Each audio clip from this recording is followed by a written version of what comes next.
অনেকে জানতে চেয়েছেন লাইলাতুল কদরে যে দোয়াটি আছে, আমি অতীতের ভিডিওতে সেই দোয়াটি বলে দিয়েছিলাম আপনাদেরকে। তারপরও অনেকে এককভাবে সেই ভিডিওটি দেখে আবার অনেকে সেই দোয়াটি জানতে চেয়েছেন যে লাইলাতুল কদরে যে বিশেষ দোয়াটি আল্লাহ রাসূল সাল্লাল্লাহু আলাইহি সাল্লাম তার সহধর্মিনী স্ত্রীকে শিক্ষা দিয়েছেন, সেই দোয়াটি কি যদি আমাদেরকে একটু স্পষ্ট করে বলে দিতেন তাহলে ভালো হতো।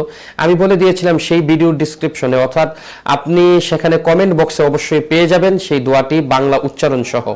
আপনি সেখানে চেক করেছেন কিনা জানি না, অবশ্যই এই ভিডিওর কমেন্ট বক্সে আপনি দেখে নেবেন। ইনশাআল্লাহ সেই দোয়াটি হাদিস সহ, রেফারেন্স সহ, বাংলা উচ্চারণ সহ আপনাকে দিয়ে দেওয়া হচ্ছে। তারপরেও আমি উচ্চারণ করে বলে দিচ্ছি, আল্লাহ রাসূল সাল্লাল্লাহু আলাইহি ওয়াসাল্লামকে আয়েশা রাদিয়াল্লাহু তাআলা আনহা বললেন, ইয়া রাসূলুল্লাহ, যদি আমি কখনো লাইলাতুল কদর পেয়ে যাই তাহলে আমি কি দোয়া করব? আল্লাহ রাসূল সাল্লাল্লাহু আলাইহি ওয়াসাল্লাম বললেন, তুমি পড়ো আল্লাহুম্মা ইন্নাকা আফুউন কারীম তুহিব্বুল আফওয়া ফাআফু আন্নী, আল্লাহুম্মা ইন্নাকা আফুউন কারীম তুহিব্বুল আফওয়া ফাআফু আন্নী। এই দোয়াটি আপনি সব সময় পড়তে পারেন। এই দোয়া পড়ার জন্য ওযু করার প্রয়োজন নেই। এই দোয়া পড়ার জন্য অবশ্যই আপনাকে শুধু লাইলাতুল কদর হতে হবে না, আপনি আজকে থেকে পড়তে পারেন, যে কোনো মোনাজাতে পড়তে পারেন, যে কোনো নামাজের পরে পড়তে পারেন, যে কোনো সময় পড়তে পারেন।